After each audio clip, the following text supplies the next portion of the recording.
Welcome to another unbagging from theplayersaid.com. I'm Grant. Today I'm doing an older game. This is a game that came out in 2010 in issue number 28 of Against the Odds magazine, which is put out by Turning Point Simulations.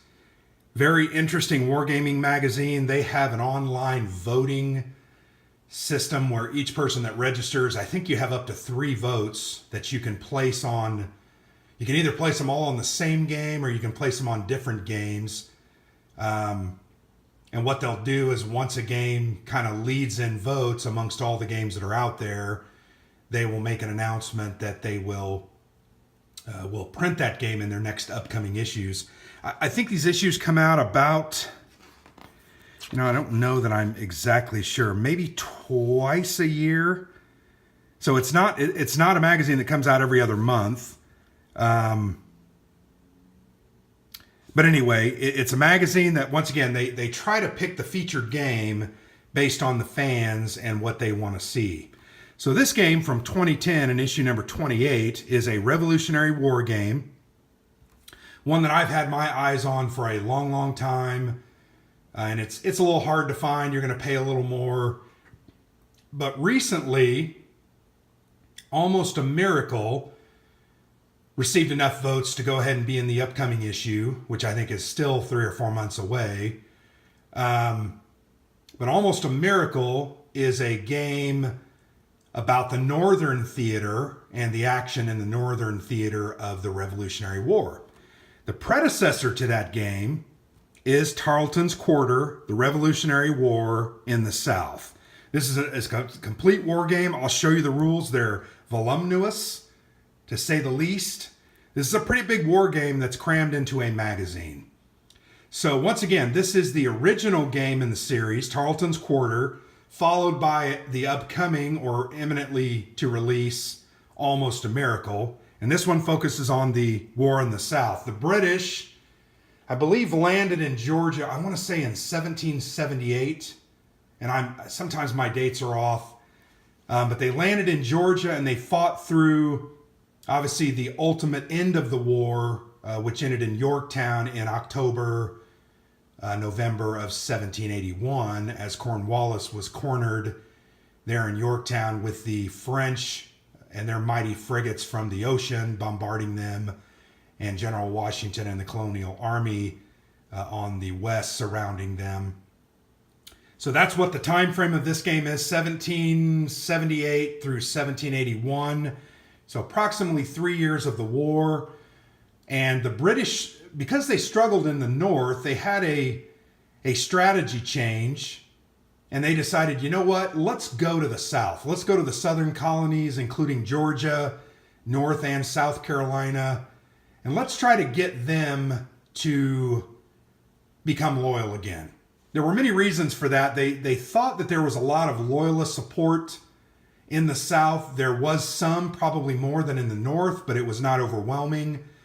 And many heroes like Francis Marion, the Swamp Fox, emerged and led battles in the South that ended in victory for the revolutionaries. The thing about the South, and I'm sorry, I'm trying to share with you some of the history. The South at that time was very swampy, rainy, wet, lots of water, rivers, swamps, etc. Reason for that's geography. It also rains quite a bit. It's a lush area.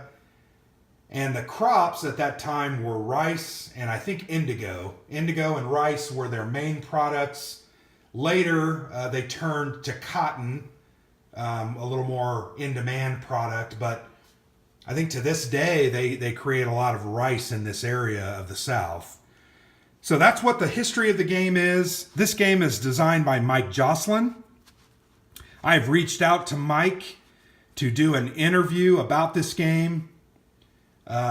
He actually, in preparation for that interview, sent me this magazine. So he actually had an extra copy and went ahead and sent it to me. So Mike, I want to thank you for that.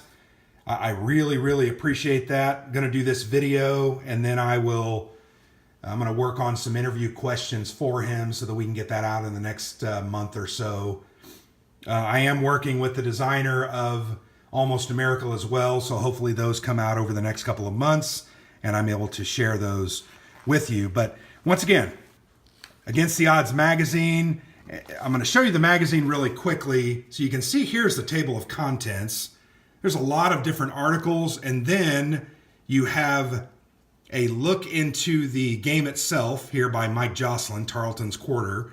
And then typically what they do is they look at the historical personalities involved. In this instance, it was Banastri Tarleton, who led the British cavalry. They also look at some of the historical elements, like I was talking about, the economics of the southern colonies. And they do a really good job of kind of going in depth into whatever struggle or battle that they are covering. So here's a look at the start, and they always have 4 or 5 pages of historical background so that you get a feel for what is going on. Beautiful, beautiful pictures, very dense text. I have not read this yet. I need to. I've read many books on the battles of the southern colonies. There's a picture of Charlestown, which was a key port in that time. And then here is a look at the economics of the 4 colonies that the British were concerned with in the South. So interesting, once again, not something you're going to necessarily need for the war game itself, but a lot of very rich and deep content that will help you understand the basis for the game. Now we're to the rules for the game. You can see they're fairly significant. There's 19 different sections, probably consisting of, it starts on page 1 there. Looks like it goes through about page 16. So they're very dense. And the only complaint I have with this immediately right off the top is there's no examples of play. And that's something I always struggle with, because there's sometimes text just does not make clear sense. But I will give this a read through, and hopefully we're able to play it. But there's a look at the rules. Very well done. I'm excited to play this game. And I'll show you some of the components. So you can see the counters. They're very small counters. But I'm telling you, they're really, really nice. Here's some of those historical leaders that I'm talking about. There's Washington, Lee, there's Daniel Morgan, Nathaniel Greene, Horatio Gates, and others, Marquis de Lafayette.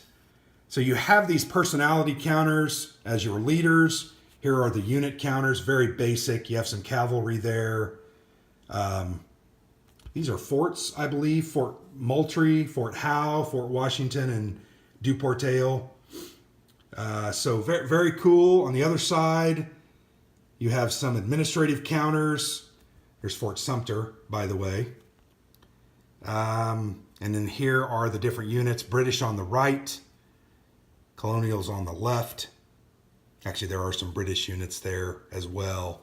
So really nice looking counters. They're simple, but I really like the pictures. I also like the detail. You can see the these are Virginia troops. These are North Carolina. These are South Carolina, and these are Georgia. So it's kind of a cool element that they put that in there to know where the different units are coming from. Once again, that's part of the history, and very, very nice. There are POWs in the game. You can trade for those. So here you get a look at their wagon or supply trains. And then there's a bunch of the reduced side of units. So yeah, very nice looking counters, very functional. And I think they will work well. Only 1 sheet of counters. Now we come to the best part. This is a really nice map. And I actually have one other Against the Odds magazine game, Bradley's D-Day. And it equally has an impressive map as well. I'm going to lay this. I may have to move my camera slightly.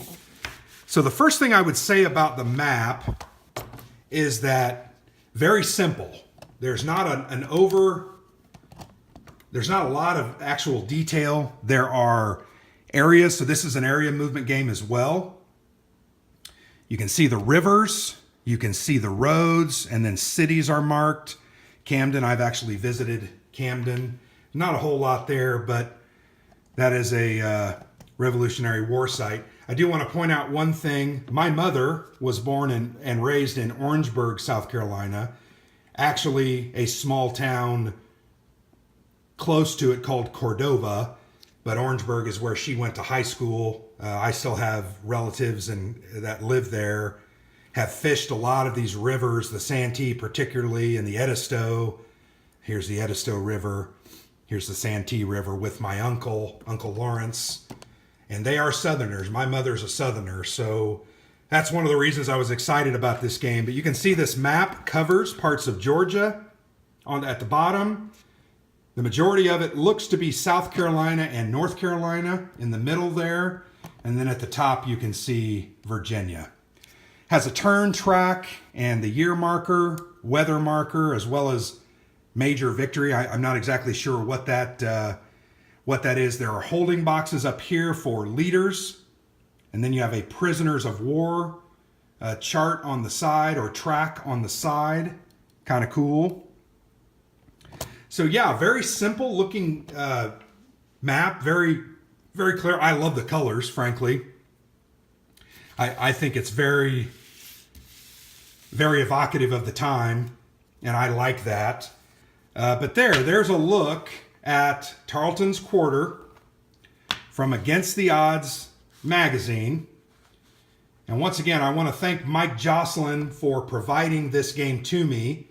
I will try to dive into the rules, try to get a familiarization with the rules so that I can ask him, why did you make this design choice? Why did you make that design choice? Why didn't you go with something else, etc.? Trying once again to give you an idea about this game as the follow-up effort to it, Almost a Miracle, comes out hopefully in the next few months. So there you go. If you enjoyed our video, go ahead and like it. Also, please leave some comments in the bottom if you've played this game, if you have an opinion about it, or have thoughts on it. Please share those with me. I would love to hear that. If you enjoy our channel, please follow or subscribe. And we appreciate everyone who does watch our videos and comment. It makes us very happy when people say, hey, nice job. Occasionally, I know we don't do a great job, and we're willing to take criticism where needed. So don't hold back. Let us know. But I'm excited about this game. I hope to get this to the table over the next couple of months and get it played, but also do the interview with Mike. I'm excited. I may even try this one solo. I know it's not a solo game, but I think it has soloable elements. So there you have it. Tarleton's Quarter, the Revolutionary War in the South, from Against the Odds magazine, number 28. Thank you, and I've been Grant for the Player's Aid.